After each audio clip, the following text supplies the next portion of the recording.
actually says. And read the life of Muhammad and see what he actually did. And inform yourselves. It is not, the facts are not hateful or loving. They're just what they are. And then we have to deal with them. Unfortunately today, the political discourse about Islam, jihad, the war on terror, is dominated by, not by facts, but by fictions that we tell ourselves because they're comforting and the reality is too difficult to contemplate. I don't think the situation is hopeless, but I do think that it will rapidly be so unless we quickly regain the courage to deal with facts that are unpleasant. Thank you.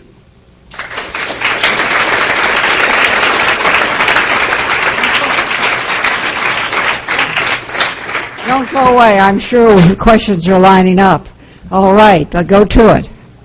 When you talk about the Islamic world, are you taking into account the different Muslim cultures around the world, such as those represented in Jordan, Israel, the United States, Iraq, Turkey, etc., and their varying views of interpretation on the Quran, which in effect changes the ideologies of those certain groups and cultures?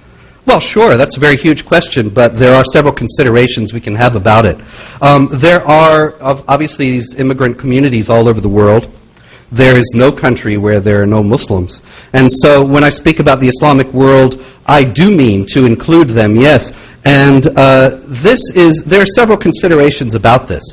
One is there are varying interpretations of the Quran and there are varying interpretations of Islamic law. There are actually 4 schools of Sunni Muslim jurisprudence. The Sunnis are 85 to 90% of Muslims worldwide, and they are mostly the ones in the countries that you mentioned. I believe Jordan, Israel, the United States, and where?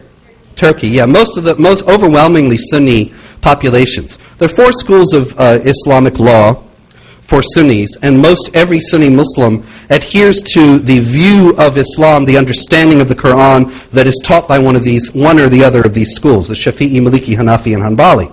Now, each one of those schools they all agree that it is part of the responsibility of the Islamic Ummah, the community, which is not just a set of nations, but is anybody who identifies himself as a Muslim, collectively, wherever he may be. It is part of the responsibility of the Muslim community to wage war against unbelievers in order to either convert them to Islam or subjugate them as inferiors under the rule of Islamic law. Muhammad, the Prophet of Islam, taught that you first invite non-Muslims to convert. If they refuse that, then you invite them to accept the second-class status, the dhimma, the contract of protection. And third, if they refuse both of those, to go to war with them. These things are taught by all 4 Sunni schools, as well as by the Shiites. So on that, there's no disagreement. Now, does that mean that every Muslim in the world is pursuing this? Certainly not.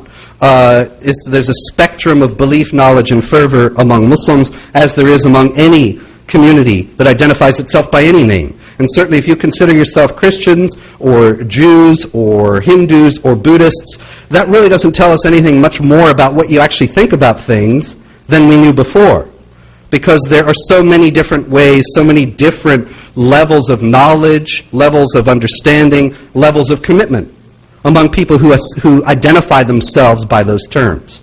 So there's a remarkable variation in that regard, but on the other hand, a remarkable unanimity in terms of the teachings themselves. And that makes the peaceful Muslims an ever-fertile recruiting ground for the more radicalized ones, because they're able to point to chapter and verse and say, this is your responsibility as a believer, you have to do this. And they're able to convince people that way. This happened in several notable cases in the United States, where very nominal believers were approached by jihadist recruiters who were able to convince them on the basis of the texts of the Quran and Islamic law and tradition that this was part of their religious responsibility. And so I think that while it is true there are many interpretations and people in many states in life, we have to realistically understand that there is no community, I should emphasize that there's no sect of Islam that is considered orthodox by the rest that has ever renounced the ideology of violent jihad or the subjugation of non-Muslims. And until that happens, these things can always be used to incite people to violence as they're being used today. Yes, ma'am.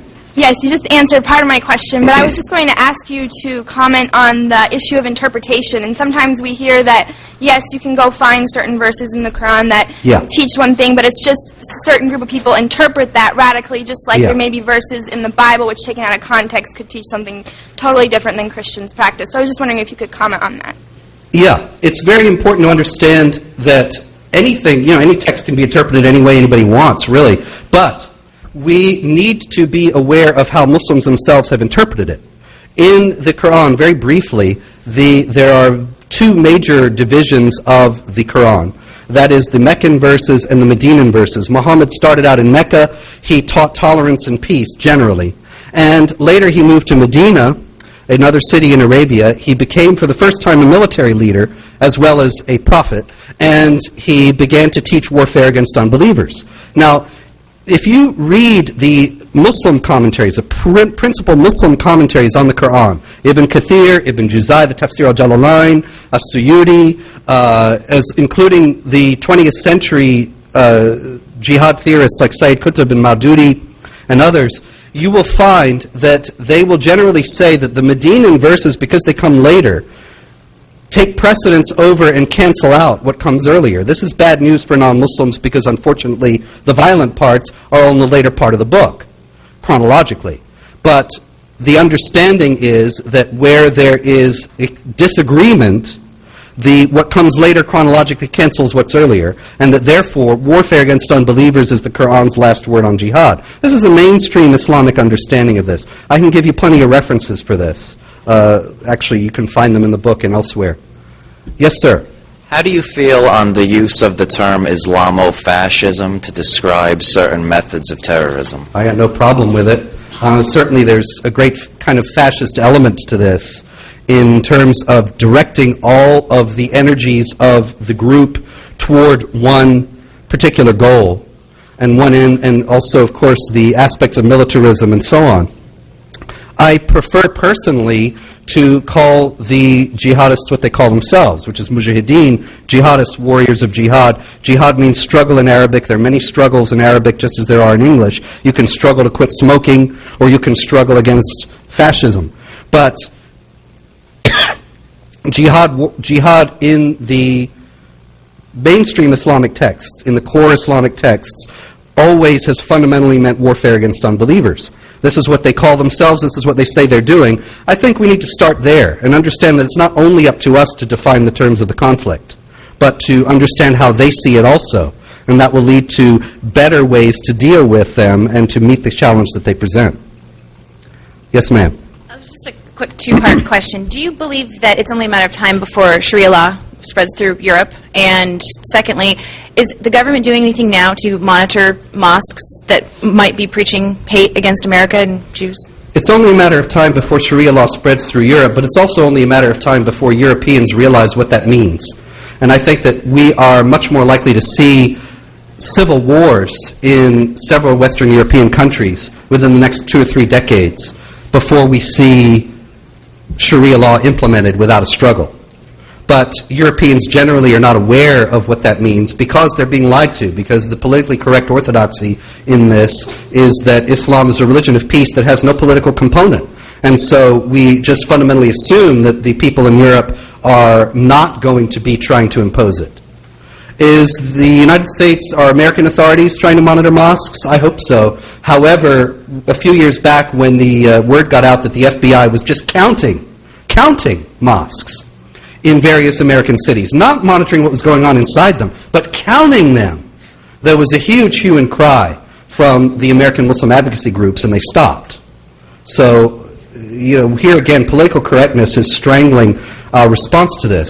We have all kinds of evidence. The Center for Religious Freedom a few years ago published a report of what was being taught in American mosques, and they found incredible hateful material about Jews and Christians, and teaching about just what I'm explaining to you about the Islamic imperative to impose Islamic law on the non-Muslims, and that being taught as being something that would just be a matter of time for America. Taught in American